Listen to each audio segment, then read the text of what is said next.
Okay, welcome everyone back to our Wednesday Parsha class. Today's class, we will discuss Parshas Vayetze. If you want to grab a chumash, we will be studying the section at the end of Sheni and the beginning of Shlishi. That's what we'll be doing. Chapter 29, verse number 16. We'll start there. We'll move along. We'll go through the text of the Chumash, and then we will get to the commentary, maybe some of the deeper commentary on a very profound part of our early history. So the context is that Yaakov, at the end of last week's Torah portion, runs away from his brother Esav. His brother Esav clearly wants to kill Yaakov. He felt that he had stolen the blessings from him. And so he runs away. He gets a blessing from his parents and he runs. He runs to Haran. Haran is where his uncle lives, his uncle Lavan. That's his mother's brother. And he arrives in Haran. And, to make a long story short, he meets his cousin Rachel. And he loves her. He wants to marry her. And Lavan tells him that Lavan tells him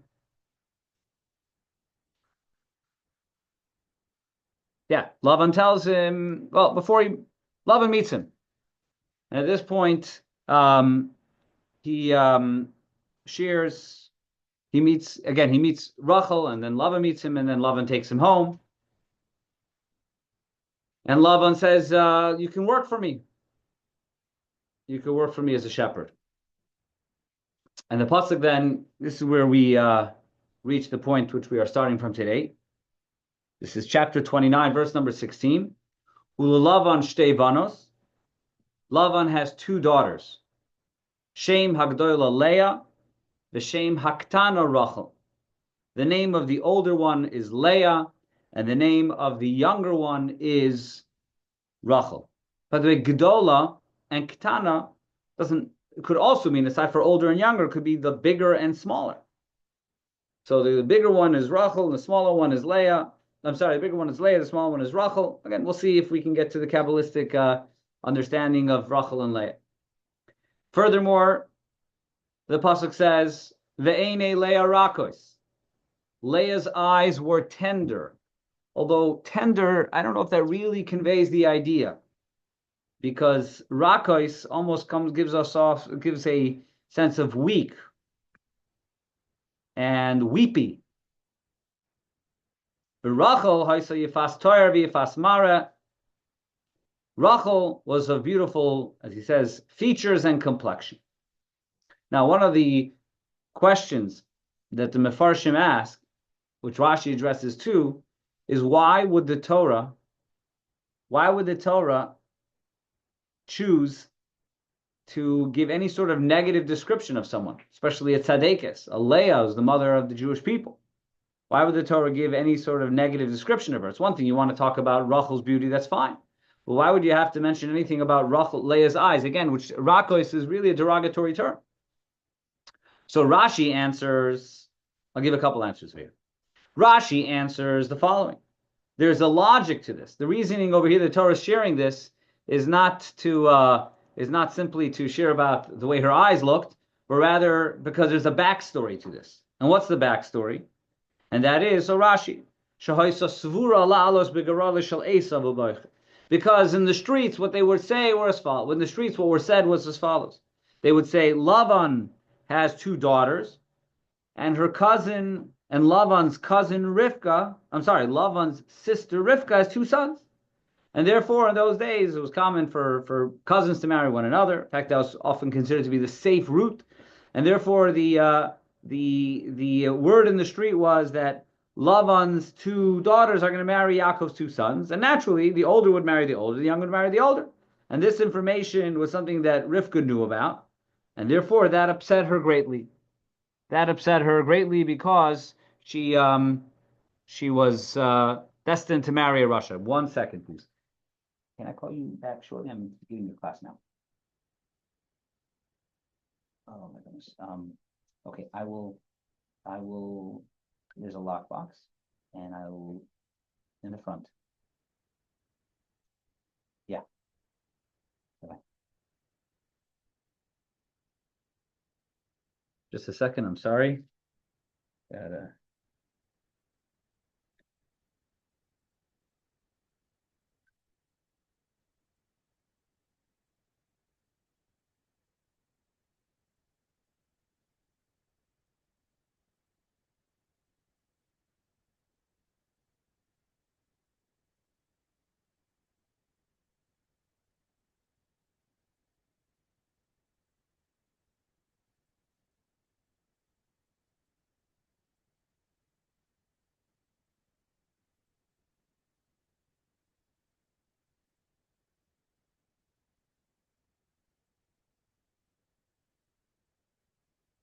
Okay.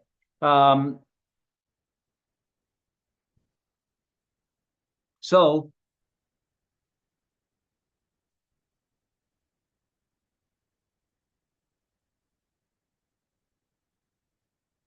yeah, my apologies. So back to this. So Rachel, her eyes were weak because of her crying, because she perceived her destiny to be married to marry Yitzchak. I want to add though, there's another pshat over here, and that is the pirush of the Abarbanel, Don Isaac Abarbanel, who shares a very profound idea over here. He says the Torah is highlighting a certain message, and that is that God's plans persevere, even if those plans are against all odds. The Barbanel says that if you look at the Torah seems to be giving numerous reasons why it would never happen that Yaakov would marry Leah. In other words, that the switch, the famous switch, which happens a few verses later, happens during the wedding night. How unlikely is it that such a switch would happen? So it gives several reasons. The first is that there was an older daughter and younger daughter. The older daughter was destined to Esau, the younger for Rachel, for Yaakov. Secondly, Leah's eyes looked different than Rachel. Leah had eyes which were rakos, which were tender, and Rachel had beautiful eyes, or different looking eyes. And therefore, it's highly unlikely that in the course of a wedding, there should be a mix-up between people who look different. The Torah emphasizing their difference is a way, says the Abarbanel, is a way for us to, again, to know for certain that Yaakov would for sure marry Rachel and not Leah, because he would recognize the difference. Furthermore, I'm going to go ahead a little bit. Let's go ahead, continuing in the idea of the Abarbanel, in which he says, he turns to Lavan and he says, "Evadcha, I will work for you sheva shanim, for 7 years. Berachel bitcha haktana, I will work for you for 7 years." Now again, let's remember, he's working for 7 years. That means he spent a lot of time there. He really got to know the family. How likely is it that after knowing someone for 7 years, they could still switch you into marrying the wrong person? And Yaakov, furthermore, was aware of the possibility of deception, which is why he says, "Berachel bitcha haktana." He turns to Lavan and he says, "I want to marry Rachel, your daughter, the younger one." Why do we have to say Rachel bitcha haktana? Why does he have to emphasize all three words? Just say, "I want to marry your daughter Rachel." But it's because he knew that Lavan could be deceptive. So he says, "I want Rachel." And not just any Rachel that you may find in the street, but Rachel, your daughter. And not just daughter Rachel, which you could potentially switch their names and call your other daughter Rachel, Haktana, the younger one. When you put all this together, all these facts that the Torah is telling us together, they look different. Yaakov was aware of who Rachel was. Yaakov was aware of the deceptive nature of Lavan. And Yaakov put extra effort into ensuring it's the right person. When you put that all together, it would seem to be impossible for a mistake to happen. And yet it does happen. It does happen. And the reason it happens is because that's what God intended for it to happen. God intended for Yaakov to marry Leah. So that's why the Abarbanel says, going back, why would the Torah describe Leah's eyes as weak? The Torah is just pointing this out to emphasize how unlikely it was for a switch to happen, for a switch to take place. Okay. I want just to go back one more idea, and I have to give credit where credit is due. This was shared with me earlier today, after I sent out the message to today's class, I got a message from an old friend, Richard Luger, who shared that on the topic of Rachel and Leah. He's now in a shul in I think South Carolina, but he shared that he saw an idea from the Ibn Ezra, who he says something a little bit humorous. He says, because the word is rakos means the eyes of Leah were weak. So he says there was a commentary, I think it's called the Ben Ephraim, who comments on the word rakos and says that we translate it as weak, but really that's not the way we are to understand the pirush. Really, the meaning, it's missing an aleph. It's missing an aleph, and the word should be arukos, which means they were long. Leah had long eyes. She had long eyes, which is actually could be a description of beauty. And so that's the Ibn Ezra quotes the Ben Ephraim, who shares that commentary. That Leah's eyes were long, and it's missing an aleph. And the Ibn Ezra rejects that. Ibn Ezra says you're projecting your opinions. You're projecting your opinions onto the Torah. Don't project your understanding onto the Torah. You want, in your own opinion, as you visualize the story, you would suspect that we would describe Leah as having long eyes. That's incorrect. And he says it could be that this Ben Ephraim, who commented, was himself missing an aleph. What does that mean, missing an aleph? So the word aleph, in addition to the meaning of that it's a letter in the alphabet, in the Hebrew alphabet, aleph also means wisdom. So it was his way of doing a little bit of a dig at this whoever the commentary is. That he's saying he's missing an aleph, he's missing wisdom, which is why he projected and he said that this word rakos is missing an aleph. Anyways, that's how the commentary of the Ibn Ezra. Let's move forward a little bit. Yaakov loves Rachel, and he says, he says, I will work for 7 years in order to marry your daughter Rachel. And as Rashi points out, as what I already said, so I won't read the whole Rashi, he says, Rachel bitchaktana, Rachel, your younger daughter, because he knew that Lavan was deceptive. And he wanted to make sure that Lavan didn't have the opportunity to deceive him. So he says, your younger daughter Rachel. And Lavan agrees.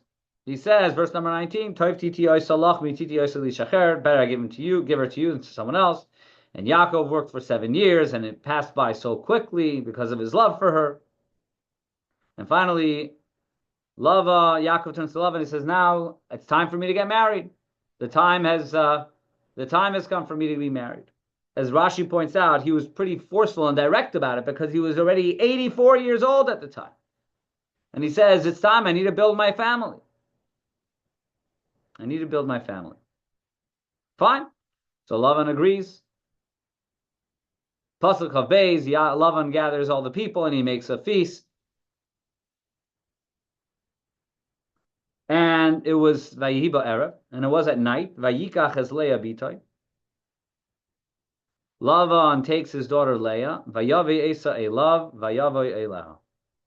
And he brings Leah, the other daughter, to Yaakov, and Yaakov marries her, and they are intimate with one another. Verse 24, Vayitin Lavan la Zilpa shivchasi Leah bita shivcha. Lavan gave his bondwoman Zilpa to his daughter Leah to be her bondwoman. He gave her his maidservant. Verse 25, Vayiva boiker, and it was in the morning, Vihine hi Leah. Wakes up in the morning, and behold, it's not Rachel that he's next to, but it's Leah. Vayomer Lavan. And Yaakov turns to Lavan and says, Ma zois asisali. How could you do this to me? Haloi berachel avadeti imach. I worked for you for Rachel. V'lama rimisani, and why did you deceive me?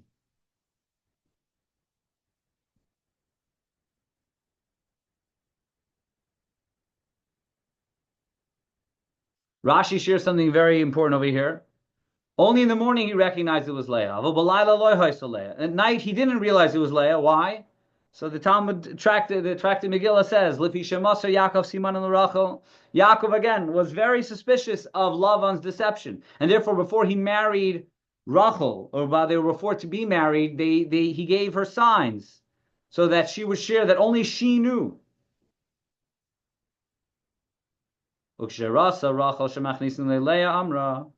Rachel noticed that her sister Leah was being brought into the chuppah, she said, my sister is going to be embarrassed. She'll be incredibly ashamed when she doesn't know the signs that Yaakov and I agreed to. And therefore she went and she gave her those simanim, those signs. So therefore Leah knew the unique signs that Yaakov and Rachel had arranged. And I believe the Medrash talks about what those signs were. Either way, she gave the signs to Leah, so Leah knew, so that Yaakov wouldn't suspect that it wasn't Rachel. Okay. Lavan says, verse 36, well, I have to give the older sister before the younger sister. Therefore, if you want to marry the younger sister, you have to work for me for another 7 years. You have to work for another 7 years. And as it points out, it doesn't mean they worked for another 7. He had to work 7 years before marrying Rachel. He immediately married Rachel. Mali Shvuzos. He waited a week after marrying Leah. After marrying Leah, he waited a week. Then he married Rachel, and then he worked another 7 years.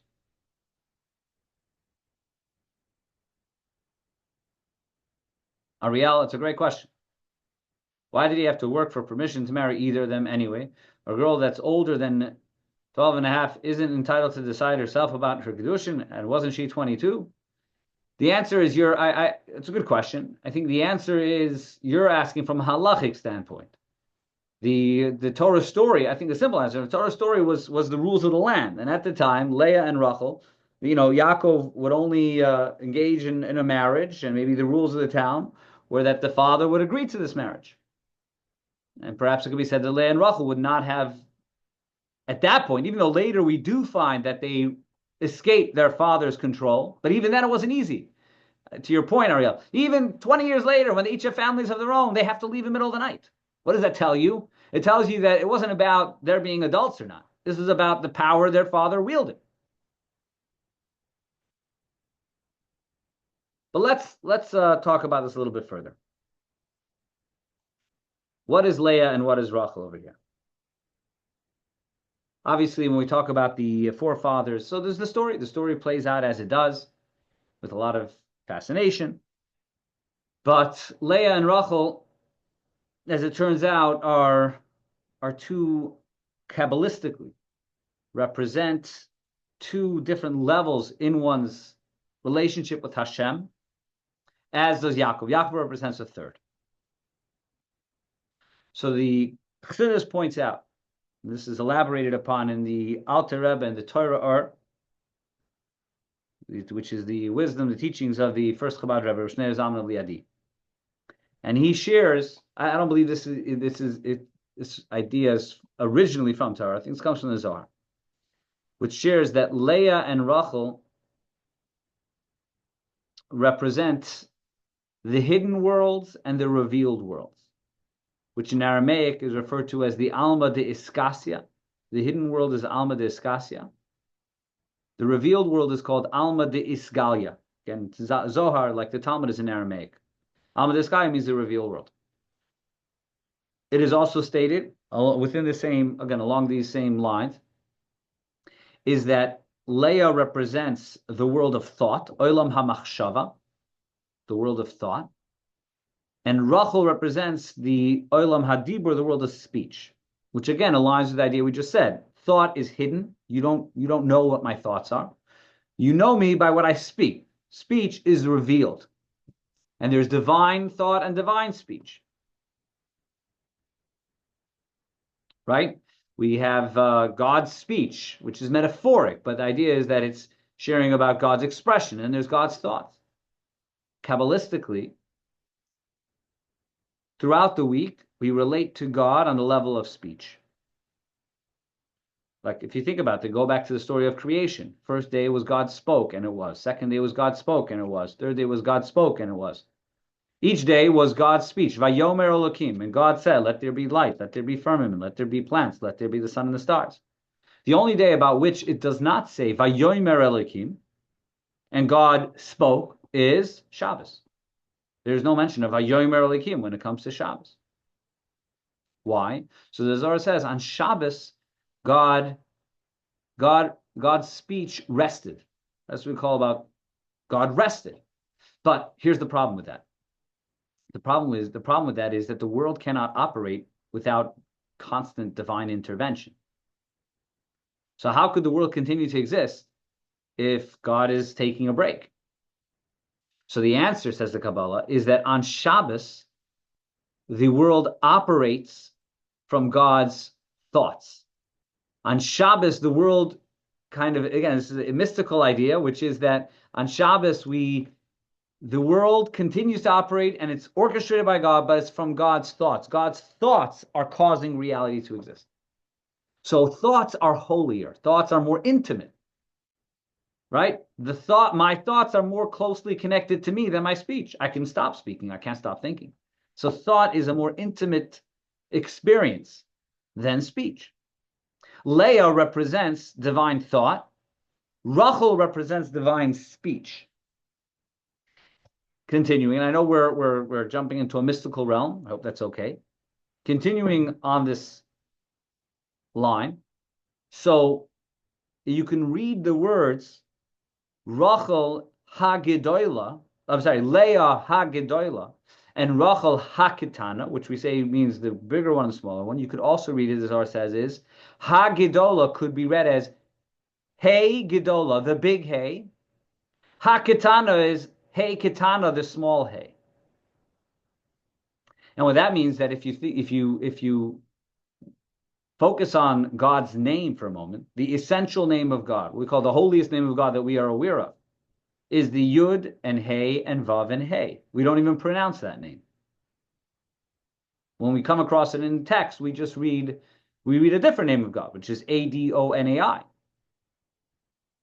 But that's the holiest name of God is actually Yud and Hey and Vav and Hey. And that name of God has two Heys. It has the first Hey and the second Hey. And Tanya talks extensively about this. The first Hey really is in the godly realm, is as God can be found in a godly realm. The second Hey is after the Vav, which means the third letter, the letter between the two Heys is the Vav. Vav is a line going straight down. And that's as godliness descends into our reality. And therefore that second Hey is as God then expands within our reality. So Hey Gedola Ha Gedola, the greater Hey, which is Leah, represents the divinity before it extends or is loftier than it can extend into our reality. That is, God is above and beyond our world. And the second Hey, which is Rachel, is God as is to be found in this world. Okay, so this is the mystical idea of the two letters, the two people, Rachel and Leah. According to this, as the Zohar, so what was it about Rachel that Yaakov loved? You would think Leah represents a higher spiritual level. So then Yaakov, again, if we're approaching this mystically, so then how do we understand verse number 18? There, Yaakov is Rachel. How does Yaakov love Rachel? After all, he should love Leah. Yaakov sense the divinity, right? We're talking about the mystical Yaakov and Rachel and Leah. And the answer, says the Alter Rebbe Torah, is that what does Yaakov represent? Yaakov says is the third kav, is the third path, what's called the path of truth. Also the path of Tiferes. Yaakov is connected to truth, Tiferes. And Yaakov, it says, is compared to in the temple or in the tabernacle. In the midst of the beams that held up the tabernacle, there was a bria chatichon. There was one pole which extended through all of the beams. It actually said miraculously, it made a U. It made a U through all the beams that was the tabernacle. There was one pole in the midst of the beams, which kind of held everything together. One of the qualities of this beam, of this quality of Yaakov, is that it extends from the beginning till the end. That beam which holds everything up. Emes, truth, is something which lasts from the beginning until the end. That's why the word emes, even the word emes, which means truth, is spelled Aleph, Mem, Taf. Aleph is the first letter of the alphabet, Mem is the middle, Taf is the end. Because the definition of truth is something which remains from the beginning until the end. It doesn't change. That's why we say only God is really true. Nothing else is absolutely true. Only God exists forever and is true forever. Yaakov loved the idea of Rachel because Rachel represents divinity as it makes its way all the way into our reality. Leah represents the divinity of Machshava, which cannot descend into our reality. Rachel's holiness represents the lower hay, which is the hay, the end of the name of God, which says that the Yud, which is that essential divinity, the first letter, can be drawn all the way down into Olam Hazeh, into this world. God can be found in this world. This world is not too unholy for the presence of God. So that is the second hay, that is the Olam Hadibur, and that's Rachel, and Yaakov loved that because Yaakov, the spiritual, mystical idea of Yaakov, is as divinity extends all the way into our reality. Ultimately, it was God's intent that Yaakov, the power of Emes, should be connected to both Leah and Rachel, should be connected to both the revealed and hidden worlds of divinity, and Yaakov should connect to both of them. And so now I'll bring it back. So we shared some mysticism over here. If anybody's interested in exploring it further, I encourage you to do so. You can find it online. If you go to Chabad.org and you put in Rachel and Leah, you'll find the teachings of Kabbalah on Rachel and Leah, if you want to explore this idea further. But I want to kind of bring it back to perhaps a little bit more grounded area of Torah. And that is that one of the traditions that we derive, there's several traditions that we follow till today, which are based on the wedding of Yaakov and Rachel. And one of them is it's a very beautiful part of the wedding, is the Badekin. The Badekin, which is when the Chatan, the groom, approaches the Kala and covers her with the veil. There's different traditions as to exactly where that happens, when that happens in the wedding, but there's the Badekin. And what's the reason for the Badekin? Why is it that the Chassan takes the veil and covers the face of his bride? And the answer is one of the answers is because it connects to Yaakov and Rachel. That because Yaakov was deceived at the wedding of who he thought to be Rachel, so therefore, for the rest of eternity, we want to make sure that the Chatan, the groom, is not deceived. And therefore he goes and he looks at her before covering her face to make sure that this is the bride who I intended to marry. Now this idea raises what should be a pretty obvious question, which is if the purpose of the wedding is to cover, is the purpose of this tradition is to make sure that he knows who he's marrying, so why is he covering her face? The symbolism should be uncovering her face. She should be covered, and he should uncover her face, and that should be the process. And yet, that's not the case. In fact, the bride's face remains covered while the marriage takes place. The process of kiddushin, which takes place under the chuppah, that entire process, and when he places the ring on her finger, her face is covered. So the actual marriage takes place, her face is covered. The reason is because let's go back to the story of Rachel and Leah. So Yaakov, as the story is shared, marries the wrong woman, right? But is it the wrong woman? Was Yaakov not meant to marry Leah? Let's think about it. 6 out of the 12 tribes descend from Leah. King David, descendant of Leah. King Solomon, descendant of Leah. Mashiach, a descendant of Leah. So not to put myself in any level of the previous names, I'm a descendant of Leah. I'm a Kohen. So what does this tell us? What this tells us is that even though there was some element of a mistake, but it wasn't really a mistake. It wasn't intended by Yaakov, but it was intended by Hashem. And therefore, when we cover when the chassan covers the face of the kala, what he's saying is, on the one hand, I want to make sure I'm marrying the right woman. On the other hand, I also want to cover her face because just as Yaakov, the real wife was covered from him, just as Yaakov didn't really know who he was marrying, and the fact that he didn't know was what God intended. So too here, the real reason for this marriage, or perhaps the deeper purpose behind this marriage, may be covered from me. I may think that we're married. We may think we're marrying each other. We fell in love. We like each other. We spent time. We decided to get married. That's the revealed part of this relationship. That's the Yaakov and Rachel part of this relationship. But every marriage also has a Yaakov-Leah component to it. And that's the part in which we are being destined to be together. We don't necessarily understand why. We don't have it all figured out. But this is destiny. Just as it was destiny for Yaakov to marry Leah. It's almost like every marriage has the logical connection and the destiny connection. The logic connection, the logical connection is the connection of Yaakov and Rachel. The destiny connection is the connection of Yaakov and Leah.